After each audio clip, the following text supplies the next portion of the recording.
थोड़ी बहुत देर विशेष प्यार दिखाया करो दाता के प्रति।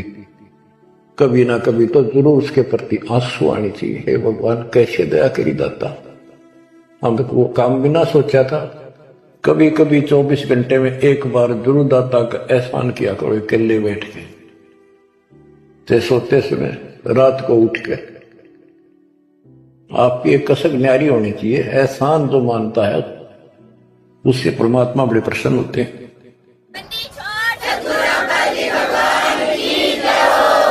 परमपिता परमात्मा कबीर परमेश्वर जी की असीम श्रद्धा से बच्चों आपको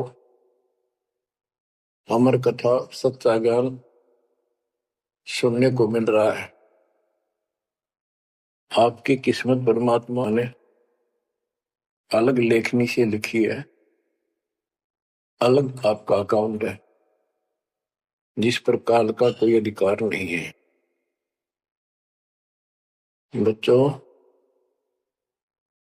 परमात्मा का एक एक शब्द अपने को सत्य मानना होता है। या तो भक्ति पर लगो मत, भोगो कष्ट। भक्ति पर लग के भी और भक्ति मार्ग में अविश्वास होता है तो वो प्राणी सफल नहीं होता। जैसे दास को पहले शुरुआत में परमात्मा की चाह खूब थी और ये सुना करते थे द्रौपदी का चीर मिट गया, नरसिंह दास भगत की कुंडली भगवान ने ली। तो इस तरह की बातें आत्मा मानती थी, भगवान कुछ भी कर सकता है। पर कोई कह देता था नहीं ऐसा नहीं हुआ करता है, तो वैसे भगवान की आस्था बनाने के लिए कह रखा है ऐसा नहीं हो सकता। तो मन ये भी मान लेता था कि ऐसा ना होगा, पर भगवान तो है। केवल इतना मानकर भक्ति कर रहे थे, दीक्षा भी ले ली थी। और फिर परमात्मा ने ऐसा अजब गजब किया, वो सारी शंका मिटा दी। लोहे की जाड़ी को 1 फुट से ज्यादा बढ़ा दिया और दोनों को बढ़ा दिया, एक को भी। तो बच्चों, विश्वास बहुत जरूरी है। जैसे आपको उदाहरण दिया जाता है सत्संग के माध्यम से। एक गांव के बाहर 2 साधक साधना कर रहे थे। एक 40 साल से बैठा था, आयु 60 के आसपास हो चुकी थी। दूसरा 4 वर्ष से साधना करने लगा था, वो भी घर त्याग कर बाहर आश्रम बना रखा था। तो बच्चों, वैसे तो साधना दोनों की ही शास्त्र विरुद्ध थी। पिछले संस्कार से प्रेरणा इतनी प्रबल हो जाती है कि आत्मा भगवान की तरफ तड़प जाती है, उसको खोज के लिए निकल पड़ती है और जैसा कोई मार्गदर्शन मिलता है उसी अनुसार अपना सारा जीवन कुर्बान कर देती है। उससे उसका कुछ तप बन जाता है और कुछ सिद्धियां आनी शुरू हो जाती हैं। उससे उसका वहां बोलबाला हो जाता है। फिर उसकी मृत्यु के बाद वहां एक यादगार बना दी जाती है। वो नरभाग आप तो नरक में गया, आने वाले उस गांव की कई पीढ़ियों को भी नरक भेजने का सामान तैयार कर गया। आने वाली पीढ़ियां उसी को मत्था टेक टेक के उस कब्र पे, उसकी मूर्ति पे, और अपनी मनोकामना पूर्ण करवाती हैं। होता किसी का कुछ नहीं, पर वह भावना बन जाए, एकाधिका वैसे सूत बैठ जाए, दाव लग जाए। स्वाभाविक जो भक्ति ना करते उनका भी हो जाता है। वो तो उसका संस्कार होता था और वो नियमित उसका कर देते थे। हम भी ऐसे ही थे। अब बताना चाहता दास, फिर भी विश्वास बहुत काम करता है। भगवान उसके नंबर देता है अलग से, तो उसकी भक्ति में आस्था अगले जन्म में भी बनी रहती है। इस तरह की क्रियाओं से जो आस्तिक और नास्तिक दोनों क्रिया करता है, वो घर का रहता ना घाट का। एक देवदूत आया करता था ऊपर से, विष्णु जी के लोक से, और वो आकर के उन दोनों भक्तों से काफी देर तक चर्चा परमात्मा की करता था और वो प्रश्न करते रहते थे, भगवान ठीक है, वहां की व्यवस्था कैसी है। तो वो देवदूत दोनों भक्तों के पास घंटों बैठ कर जाया करता था। देवदूत से भगवान ने पूछा भी, विष्णु ने कहा जाता है ये ऐसे ऐसे आपके भगत हैं, बहुत गजब के, कुर्बान हाथ के लिए तो उस गांव में, और मैं वहां बैठ रहता हूँ कुछ दिन जाके, तो आपके ऊपर तो कुर्बान है। तो विष्णु जी बोले, मैं भगत तो एक है, एक तो वैसे टाइम पास कर रहा है। देवदूत बोला जी वो होगा जो 40 साल से आपके लिए कुर्बान घर छोड़ के आया। तो भगवान बोले ना, दूसरा कि 4 साल से बैठा है वो भगत है, उसको मुझ पर विश्वास है और बड़े को विश्वास नहीं है। ये बात उस देवदूत का गले नहीं उतरा, ये तो हो ही नहीं सकता। तो भगवान ने समझ लिया कि देवदूत को विश्वास नहीं मेरी बात पे। तो विष्णु जी बोले, भाई एक काम करना देवदूत, आज तू लेट जाना समय से, दोस्त जिस समय जाता है, और फिर वो पूछेंगे कारण लेट होने का, तो उनको फिर ऐसे बताना कि आज भगवान ने समय दे रखा था कि दोपहर को सुई के नक्के में के सुराख में हाथी निकाल लेगा भगवान, और कहना कि मैं उसको देखने के लिए रुक गया, और भगवान ने हाथी उस सुई के नक्के में के निकाल दिया। वो इसी तरह किया, देवदूत पहले उसके पास गया, बड़े के पास, क्योंकि उसको भरम था। तो विष्णु जी ने कहा था फिर ये देखना वो कौन क्या प्रक्रिया करता है, तुझे स्वयं फैसला हो जाएगा भगत कौन है। देवदूत उस बड़े के पास गया, उसने भी ये जाते कारण पूछा कि क्या बात, देवता से लेट हो गए, आपकी बहुत इंतजार थी और आपके साथ बैठकर भगवान की चर्चा करते थे, अच्छा समय व्यतीत होता था, क्या बात होगी, क्या कारण हो गया, लेट हो गया बस। देवदूत ने वही बताया कि आज दोपहर को भगवान ने एक लीला करनी थी, वो देख कर आया। तो भगत बोला, क्या लीला की, कि कमाल कर दिया भाई, हद कर दी। भगवान ने एक हाथी को सुई के नक्के में निकाल दिया, इसको देख कर आया मैंने, इसको देखने के लिए रुका था। भगत बोला, 40 साल वाला देवदूत देवता इसी झूठ बोल, किसी का जत जा, ये कभी हो सकता है, सुई के नक्के में का हाथी निकल जा, क्यों झूठ बोल रहा है, देवता होकर ऐसी बात कर रहा है। तो उस देवदूत के होश उठ गए, उसके सारे अनुभव फेल हो गया। तो भगवान ठीक है कहते तो कति डांगर है, जब इसको इतना विश्वास नहीं भगवान कुछ नहीं कर सकता, तेरे जैसा घसियारा है, फिर भक्ति क्यों कर रहा है। देवदूत उठकर चल पड़ा, फिर वो 4 साल वाले के पास गया, उसने सोचा यूं तो हमारा धमका दे मेरे को, गुस्से होएगा, इसको तो ज्ञान ही कुछ नहीं होगा अभी तक।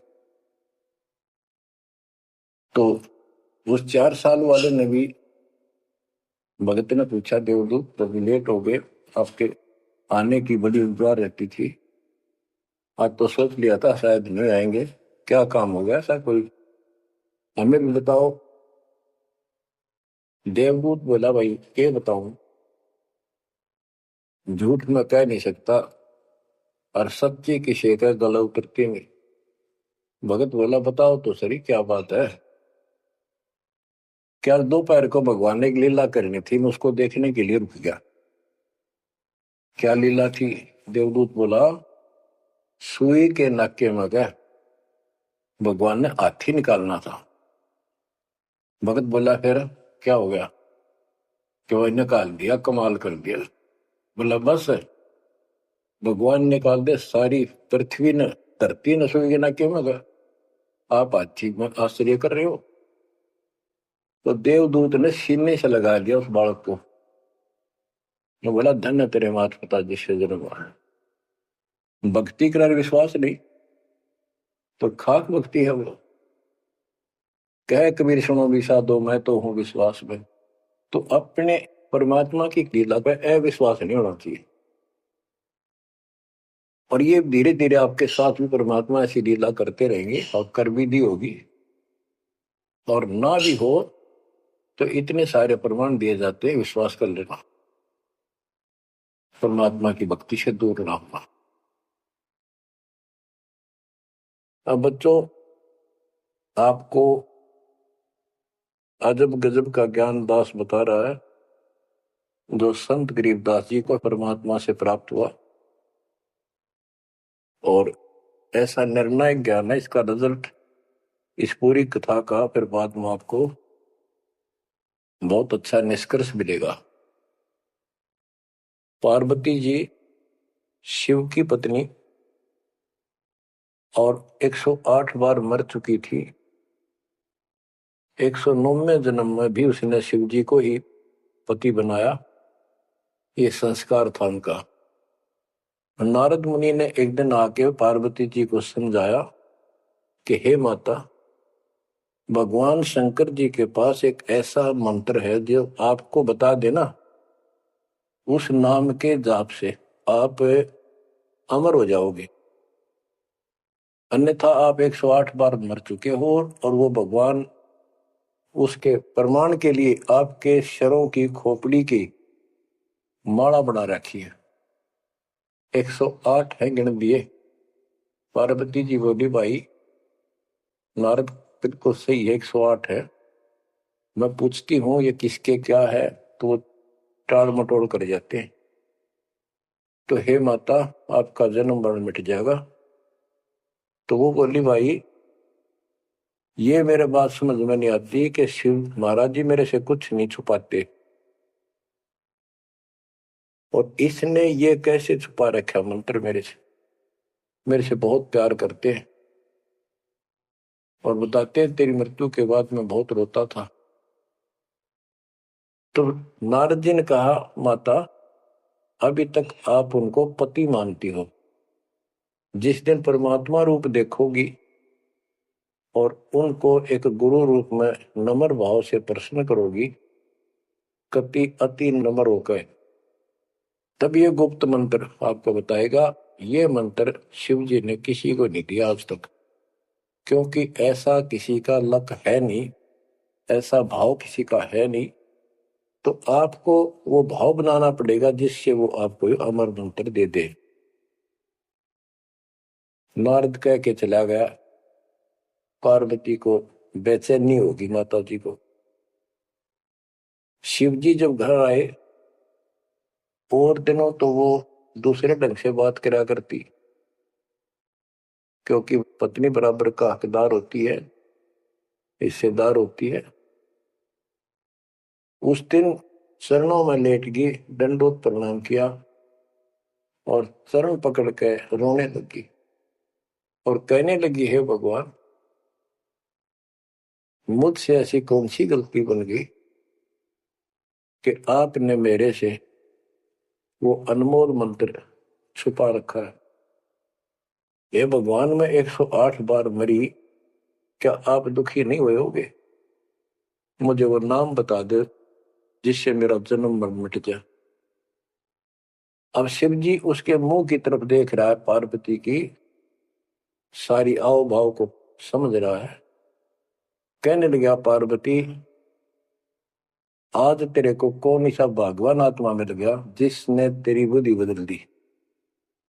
ये तेरी बुद्धि का ज्ञान नहीं है, तेरे को तो मैं जानता हूं, ये बात तेरे मन में भी नहीं आती थी।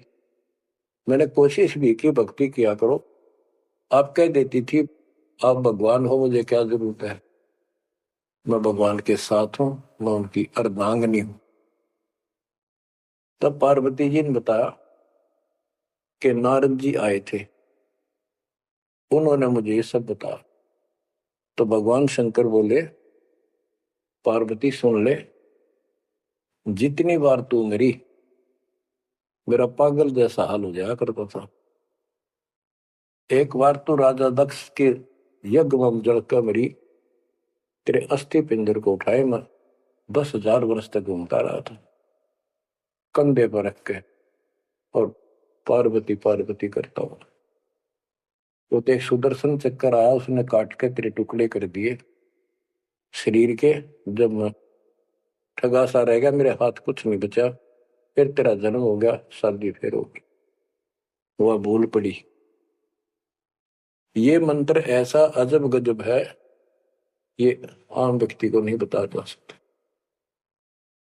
भगवान शंकर जी ने कहा कि अब तेरी आत्मा सच्चे दिल से डिमांड कर रही है, अब मैं तुझे यू नाम दूंगा।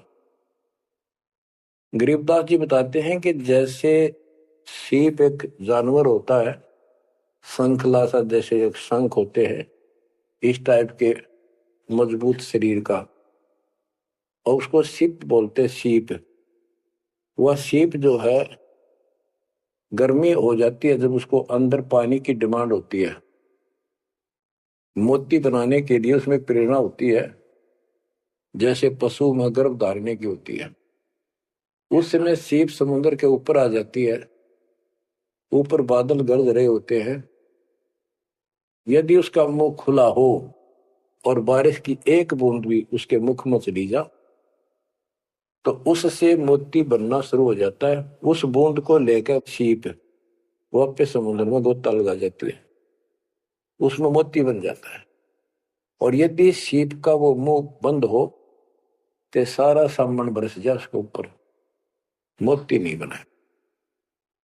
तो पार्वती को समझाया कि अब तेरी सीप आत्मा का मुंह खुल चुका है, अब मैं यू नाम दूंगा, असर करेगा। और पहले तेरी सीप आत्मा का मुंह बंद था, इसलिए ये उन्मोद मंत्र ऐसे व्यर्थ नहीं कर सकता था। फिर कहा कि चलो, सुबह सुबह एकांत स्थान पर पहुंच गए। वहां एक सूखा वृक्ष था, पत्ते भी नहीं थे, उसके नीचे बैठ गए। और बच्चों वहां पर दोनों हाथों की ताली बजाई तो आसपास के पक्षी उड़कर भाज गए, इतना शोर हुआ। और जो अंडे थे वो बच्चे बढ़कर उड़ गए। उसी वृक्ष की खोगड़ में एक खोखले स्थान पर तोते के अंडे थे। वो जो अंडे थे, उस स्वस्थ अंडे तो बच्चे बढ़कर उड़ गए, और एक अंडा अस्वस्थ था, कति खराब हो गया था, गंदा हो गया था, वो वहीं रह गया। भगवान शंकर को पता नहीं था कि इसमें कोई तोते के बच्चे भी हैं, अंडे भी हैं। उनको मालूम था कि अंडे भी होंगे तो बच्चे बनकर जा चुके होंगे। अब बच्चों, बहुत सी कहानी इस एक ही कथा से आपको समझ में आएगी। जैसे ये क्या करते हैं, भक्ति ना करके मृत्यु के प्राप्त हो जाते हैं, फिर क्या करते हो, अस्थियों को उठाते हैं, जड़ी हुई हड्डियों को, उनको उठाकर गंगा में बहा के आते हैं। उनका उद्देश्य तो ये होता है कि इसको इतने गहरे पानी में डाल दे कि दो व्यक्ति मर जाता है, स्त्री या पुरुष, जब वो प्रेत बन जाता है तो अपने घर आता है। घर में वो अपने बॉडी को खोजता है, फिर वो जाता है शमशान घाट पे। उसको एहसास होता है कि ये ताजा ताजा जो फूके गए हैं, ये तेरी हड्डी है। उन हड्डियों को अपनी मान कर उनके चिपक जाता है भूत, और फिर कभी घर और कभी उन हड्डियों के पास वहां चक्कर काटता रहता है और परिवार वालों को तंग करता है।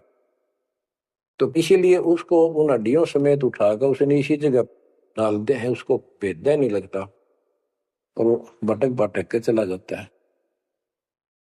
तो बच्चों, अब हमने न तो ये क्रिया करनी, क्योंकि हम भूत बनाए को नहीं, हमारी सच्ची भक्ति है, और उससे कोई समाधान नहीं हो जाता। तो इसी प्रकार तो दास बताना चाहता है कि मरने के बाद भी उन हड्डियों को भी वो जीव अपना मान रहा था कि मेरी है, उनके चिपक जाता है। इसी प्रकार जो गंदा अंडा हो गया था, वो आत्मा उसका चिपकी हुई थी कि मेरा है। हालांकि वो कति खत्म हो चुका था कुछ दिनों में, वो सूख जाता, खत्म हो जाता, फिर वो उसको छोड़कर चलती। तो वो आत्मा उसके साथ चिपकी हुई थी। उधर से पार्वती जी को कथा सुनाना शुरू कर दिया। अमर कथा सुनाई। क्योंकि गरीबदास जी कहते हैं, कबीर साहब ने बताया, हम बैरागी ब्रह्मपद सन्यासी महादेव, सोहम मंत्र दिया शिव जी को, वो करे हमारी सेव। तो कबीर साहब ने इन सब को ये अमर ज्ञान सुनाया था। सतलोक वाला, सृष्टि रचना सब सुनाई। भगवान ऐसा है, भगवान ऊपर है, भगवान ऐसा है, वो सबका मालिक है। जब तो मान ली, प्रथम नाम एक ले लिया, किसी को ओम दे दिया, किसी को सोम दे दिया, किसी को हरियम, किसी को किलियम। इस तरह इनको अपना बनाया परमात्मा ने। और फिर सोचा था कि दोबारा मैं आऊंगा, अगर इनकी बुद्धि काम करेगी, इनकी आस्था ठीक रही, तो फिर नए सिरे तो मंत्र पहला दूंगा। जब दूसरी बार परमात्मा गए तो इन सब की बुद्धि काल ने फेर दी। इन्होंने सुनी भी नहीं कबीर साहब की बात। तो कबीर साहब वापस आ गए। अब वो ज्ञान शिव जी को था, पार्वती को बताया और मंत्र दिया उसको। अब बच्चों, 5 नाम शिव जी को बताए थे, लेकिन शिव जी विशेषकर एक सोहम मंत्र ही जाप करता है। ये चक्कर ये है कि जो गुरु बताते हैं हम उस पर ना रुक करके फिर मनमुखी जरूर करते हैं कोई कोई। और परमात्मा जी ने, कबीर साहब ने शिव जी को सब कमलों का भेद बताया था। ये योगी था, इससे तो एक कमल भी नहीं सुलझा था, एक भी, और अभी तक नहीं सुलझा है, लेकिन ज्ञान सारा बता दिया था। तो पार्वती को सुनाया जा रहा था ज्ञान। पार्वती यश करती जा रही थी, देखो ये मूल कमल है, आगे चलो स्वाद चक्र है, फिर नाभि कमल है, अर्धा कमल है, उसमें ऐसे ऐसे देवता हैं, कंठ कमल में ऐसा है, त्रिकुटी कमल तक पहुंचा दिया। बस पार्वती जी ध्यान मग्न होगी, उसको नींद आ गई, बोलना बंद कर दिया। उधर से वो पक्षी इस कथा को सुनने से वो अंडा स्वस्थ हो गया तोते का, और ओंकार्य वर्ण आ गया। शिवजी ने देखा आवाज और तरह की आई, पार्वती तो सो रही है, लटके ले रही है बैठी बैठी, आवाज कहां से आई। उसने देखा पक्षी उस वृक्ष की खोगड़ में, उथोथे स्थान में नजर पड़ा, पक्षी उड़ कर भाग लिया। शिवजी उसके पीछे चल पड़े कि इसने मेरा ज्ञान चुरा लिया। आकाश में उड़ गया, उड़ के पीछे हो लिया। ये तोते वाला जीव परमात्मा की अमर कथा सुनता है, उसमें भी शक्ति सिद्धि आ गई थी। और ये ज्ञान जो है पूरे पहुंचे हुए संत से सिद्धि युक्त और अधिकारी से सुनने से ज्यादा असर करता है।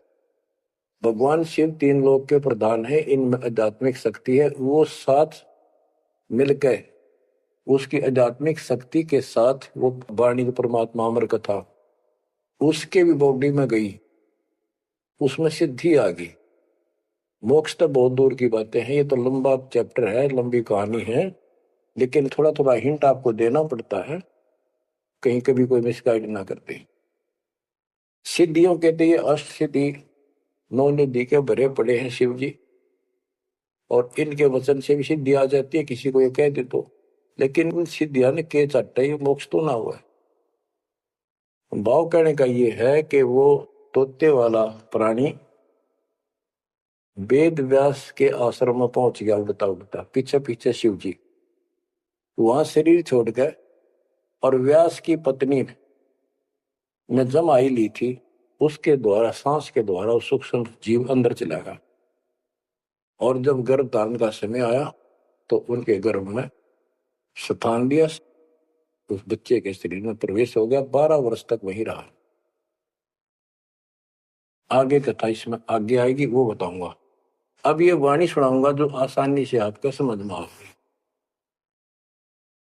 मोक्ष मुक्ति का लख्यान बेवा, ब्रह्म में पुत्र व्यास सुखदेवा, सतगुर मेरा महादेव पंका, 84 की मिट्टी निशंका के महादेव जैसे भी उनको मिले फिर भी 84 लाख योनियों का चक्कर उसका मिटा नहीं। 78 जन्म गौरी भरमाई शिव को रुणमाला गले लाई अर्ध शरीरी देवी गौरा जिनका थीर बयानी मोरा। 108 जन्म पार्वती जन्मती मरती रही और शिव जी ने उसके सिर की माला सिर के रुंड खोपड़ियां माला बनाकर गले में डाल रखी थी। अर्ध शरीरी देवी गौरा जिनका थीर भया नहीं बोरा। अर्धंगनी थी शिव की पार्वती और उसका भी मोक्ष नहीं हुआ। नारद मुनि उपदेश बखाना गिरजा सुनो मोक्ष पद ज्ञाना। सुन हे देवी गौरा माई 68 तीर्थ पर भी नाई पिंड प्रदान किए का बारा खुला नहीं मुक्ति का द्वारा। जब पिंड प्रदान कहते हैं ना, पिंड प्रदान करने से भूत जुनी जा छूटे थे पिंड प्रदान करंत गरीबदास जिंदा के नहीं मिला भगवंत। जैसे पार्वती भूत पड़ गई पिंड प्रदान कर दिए भूत जुनी छूट गई और फिर पता नहीं किस दुनिया में चला जाता प्राणी। इसके संस्कार अच्छे थे ये फिर मनुष्य जीवन लड़की का जन्म हुआ शिव जी के ब्याह गई। ये पिछले जन्म जन्मांतर की शक्ति भक्ति के कारण मनुष्य जीवन ज्यादा भी हो सकते हैं लेकिन मोक्ष ना होने से फिर 84 लाख योनियों में जाना था। इस पार्वती ने भी आगे भी जाएगी शिव जी भी मरेगा पार्वती भी मरेगी और फिर ये 84 लाख योनियों में जाएंगे। कहते हैं चंद सूरज की आयु लग जो जीव का रह शरीर सतगुरु से बैठा नहीं तो अंत कीर का कीर। अगर चांद सूरज की आयु तक भी जीव का शरीर रहे और पूरा सतगुरु मिला नहीं तो अंत में कीड़े मकोड़े बनेगा।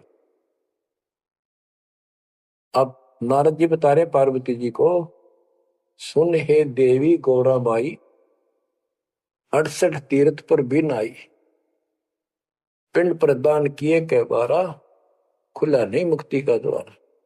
सारे कर्म कांड कर लिए तेरे मृत्यु के बाद तेरा फिर भी मोक्ष नहीं हुआ फिर जन्म हुआ।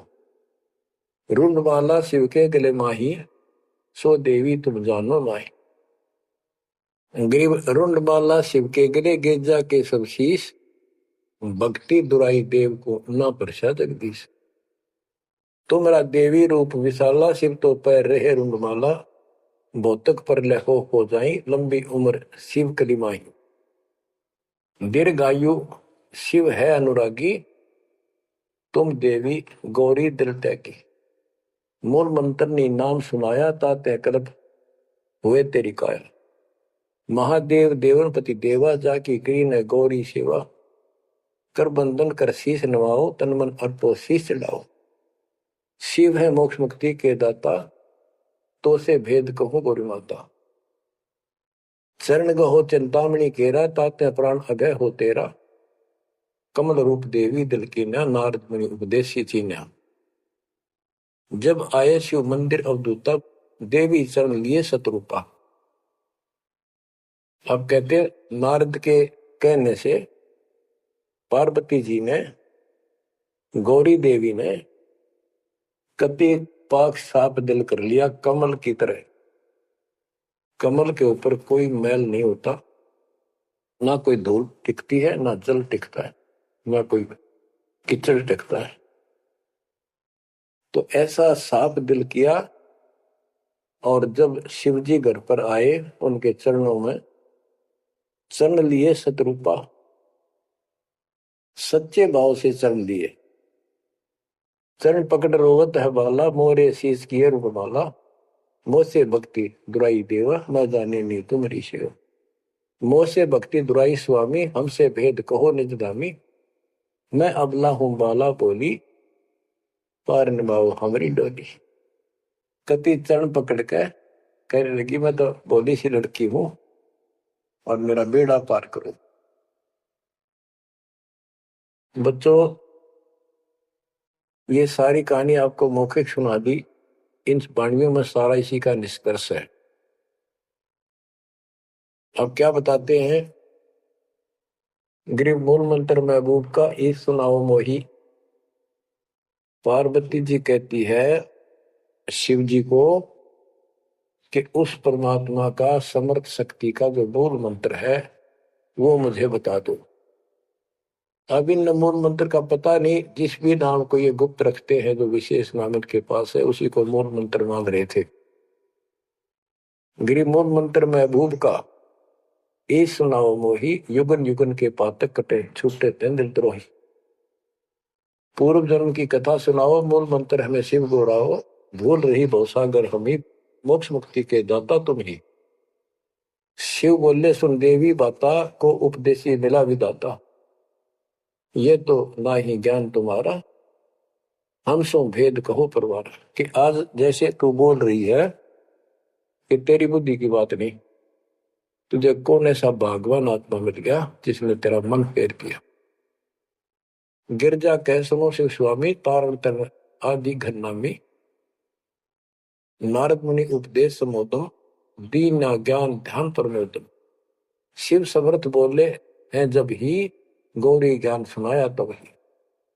कोटि कल्प प्रलय युग बीती, ज्ञान ध्यान सब ही परचिति, तुमरा मन नारद मुनि फेरा, सुनो ज्ञान तुम गौरी मेरा। बनखंड चलो गौरी दीवानी, पंछी सुने न हमारी बानी।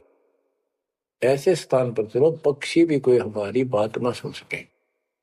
जब शिवकर से लाई तारी, उड़ गए पंछी नर और नारी। जहां एक सूखा तरवर ताक्या, वहां पर एक सूखा वृक्ष देखा, शिव को आसन तहां वहां रखा, उसके नीचे अपना आसन लगा दिया, पार्वती को साथ बैठा दिया। जहां एक गंदा अंडा तिस्माही, तिस जानत समर्थ साई। योग असंख्य कल्प बरमाया, पूर्व जन्म कोई पिछला आया। अब तुम सुनो गौरी मेरा ज्ञाना, आसन मुख कर कोटिसाना। आसन पदम लगाओ गौरा, मेर दंड सुधा कर भोगा। गरीब आसन पदम लगाए कर भंवर चुड़ाओ सुन, अनहद नादू बाजे ही जहां लगाओ धुन। और क्या बताते हैं कि उस वृक्ष की खोगड़ में गंदा अंडा पड़ा था और उस गंदे अंडे वाले जीव के असंख्य जन्म 84 लाख योनियों में हो चुके थे। यहां से उसके भाग जागे और तो पक्षी बन के उड़ गए, वो पक्षी बन नहीं पाया, बाद में उड़ा जब उसने सारी कथा उसके ऊपर असर कर गई। जैसे बच्चों बहुत बार बताते हैं, दास आपको बताता है कि ये अमर कथा जो गरीबदास जी की वाणी है या शिव जी वाली अमर कथा से कई हजार लाख गुना ज्यादा शक्तिशाली है, ज्यादा प्रभावी है। अब ये कथा सुनाने का मुझे कोई उद्देश्य नहीं, इसमें से ऐसा निष्कर्ष निकाल लूंगा आप हैरान रह जाओगे। जैसे एक सर्प कांटे का इलाज करता है, अब तो दवाइयां चल गई, पहले गार्डू होते थे, मंत्र बोलकर जहर तार देते थे। जिसको सर्प ने काट लिया वो अचेत हो जाता था, कति बेहोश जैसे मर गया हो, सांस सांस आते थे। और गार्डू क्या करता है, एक मंत्र 5-4 पंक्तियां होती हैं, उसको सिद्ध करता अपने जीवन में 5-4-7-10 साल लगा के, वो वाणी सिद्ध हो जाती है। फिर उसको बोलता रहता उसके ऊपर साथ बैठ के उस सर्प जैसे व्यक्ति पर। उस समय वो सर्प जैसा व्यक्ति अचेत होता है, ना वाणी सुन रहा है ना उसको समझ रहा है इसका अर्थ क्या है। तो कुछ समय के बाद वो उस वाणी के प्रभाव से उस शरीर का विष खत्म हो जाता है और वो व्यक्ति जीवित हो जाता, सचेत हो जाता है। इसी प्रकार बच्चों परमात्मा की अमर कथा जितना जो सक्षम है उसके मुख से सुनी जाती है तो उस सत्र का उसको लाभ अवश्य मिलता है। तो ये गंदा अंडा था, इसके साथ जीव चिपका हुआ था। ये गंदा अंडा ना सुन सका था, ना बोल सके था, ना वो कह क्या रहा है शिव जी वो समझ सका था। और उस वाणी के बोलने से वो अंडा भी स्वस्थ हो गया, उसमें बच्चा भी बन गया, उसका पांख भी जाम आई और वो उड़कर भाग भी गया।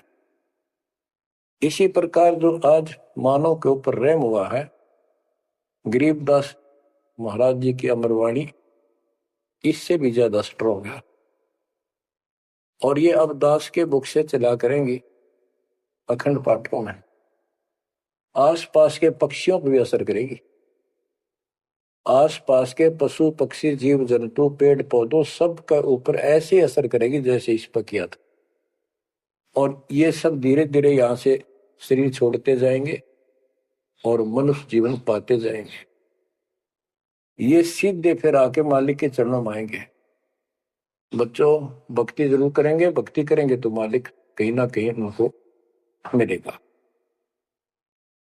अब मैं सुखदेव ऋषि की सुनाता हूं, पार्वती का तो दिया। अब एक बात विचार करो कि जहां पार्वती जी को मंत्र मिला, अमर मंत्र मिला, वो नाम मिला भक्ति करने का, यानी वो शिक्षा भई, तो वो स्थान पार्वती के लिए तो अमरनाथ हो सका है।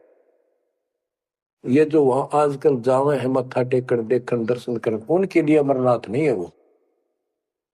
अब जैसे आपने जिस भी आश्रम नाम दान केंद्र पे या कहीं भी दास से दीक्षा ली है, आपका वो स्थान अमरनाथ है। लेकिन उस स्थान से कुछ नहीं लेना देना, मोक्ष नाम से होगा। उस स्थान से मोक्ष नहीं है।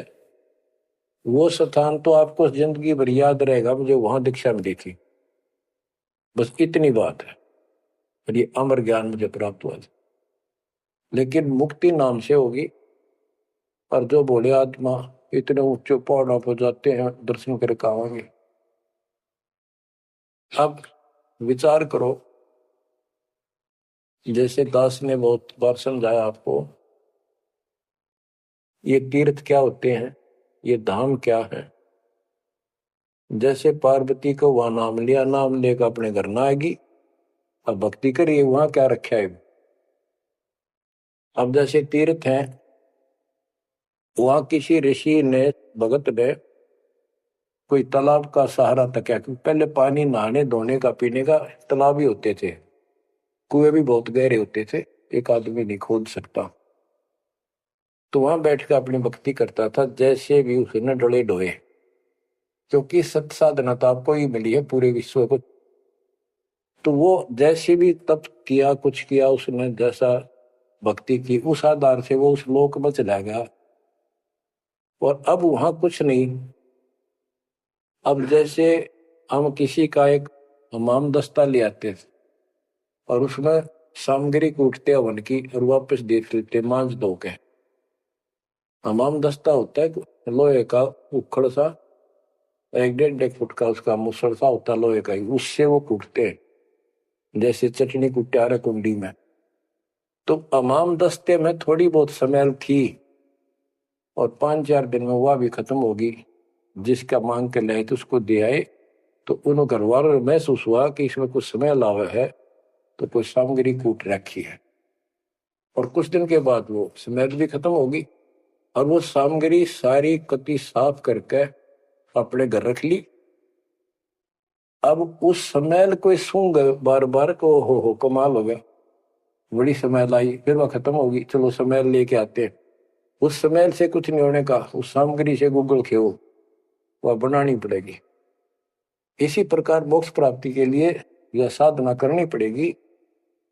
तो वहां जाने से कोई लाभ नहीं जहां पर कभी कोई ऋषि ने कोई साधना की थी, वो तीर्थ बने हुए। तो काल ने परमात्मा से कहा था, जो मालिक आए थे जोगजीत रूप में, अपने बच्चे ज्ञानी के रूप में, जोगजीत रूप में, सहजदास रूप में, कई रूप में आते रहते हैं। तब काल ने सारी वचनबद्ध करा के मालिक को, और फिर अपनी वह दुष्टता दिखाई थी। यूं कहा था, वैसे जाओ जोग जीत संसारा, जीव न माने कहा तुम्हारा।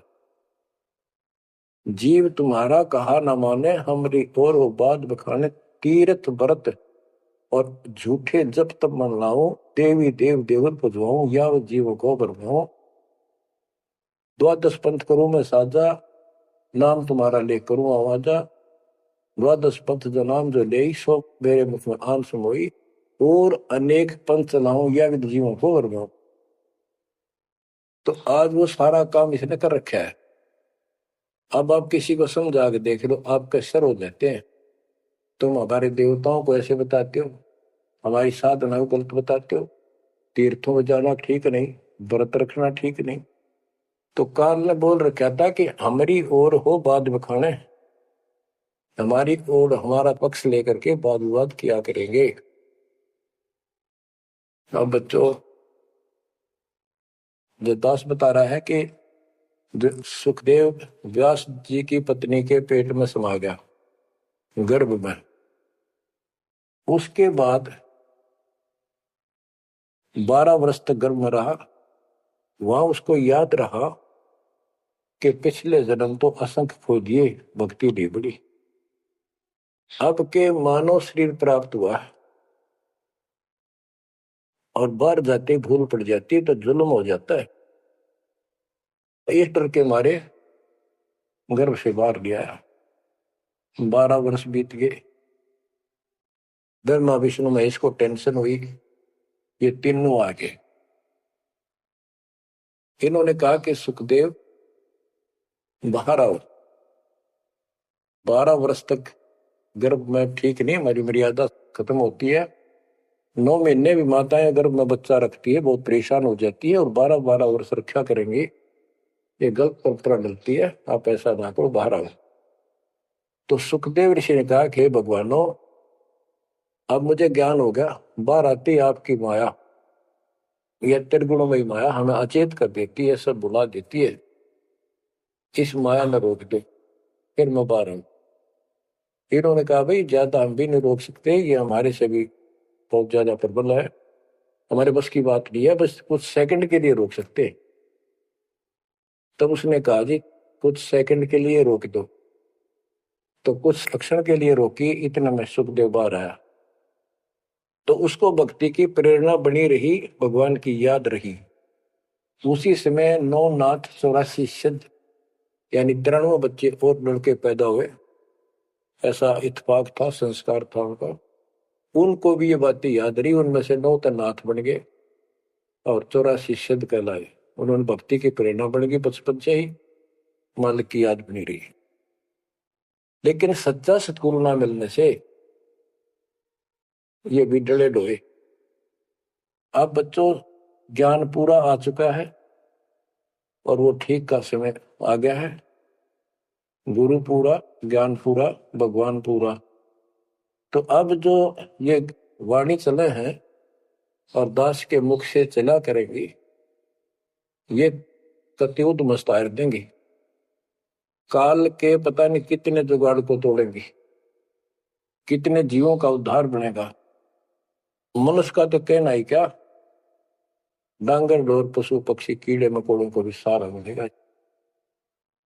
ये इन पुराणों से कथा है और ये आपके सामने सच्चाई इस तरह है। अब तो सुखदेव ऋषि जब बाहर आया, उड़ कर चल पड़ा वहां से। पिता ने कहा बेटा, व्यास जी ने कहा पुत्र, एक बार शकल तो दिखा दे। 12 वर्ष इंतजार की, पुत्र होगा पुत्र होगा। तब उसने कहा एक लेवा दूतम, कोई किसी का पिता नहीं पूतम। पिताजी पता नहीं कितनी बार तू मेरा पिता बन लिया, पता ना कितनी बार मैं तेरा पिता बन गया। अब मुझे समझ में आ गई है, मैं आपकी तरफ देखूं नहीं, मेरा मोह बन जाएगा। ये छूत की बीमारी है, ये मोह। ये विस्तार से फिर कभी बताएंगे। और ये हम आप लावा जाने का, लेकिन ये उसकी गलती थी। ज्ञान ना होने से इसने इतना ही समझ थी तो वो उस समय गलती कर गया। चलो वो भी इसकी सोच थी। उस आधार से ये वहां से चल पड़ा, पिता पीछे पीछे मोह में दूर तक गया। वहां से आकाश में उड़ गया, अंतर्ध्यान हो गया, आगे जाकर फिर प्रकट हो गया। अपने और नाल जो बच्चे की नाभि से, माँ की नाभि से चिपकी होती है, वो गेल बाहर आकर टूट गई, टूट कर बाहर आ गई। वो बाद में काटा करते हुआ बिना कटवाई कंधे पर घेर कर उठ गया, आगे काटूंगा। अब आकाश में उड़न की सिद्धि उसमें उस मंत्र से आ गई, वो अमर कथा से। अमर कथा में शिव जी ने पूर्ण परमात्मा की महिमा बताई, जो कबीर साहब ने उसको सुना रखी थी। इसमें काफी प्रकरण है, अब इतना समय नहीं जो मैं वो सारी बताऊंगा आपको।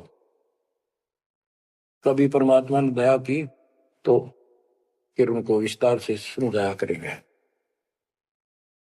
तो कहने का भाव ये है कि सुखदेव ऋषि को अभिमान हो गया कि मैं बहुत बड़ा सिद्ध पुरुष हूं, आकाश में उड़ जाता हूं।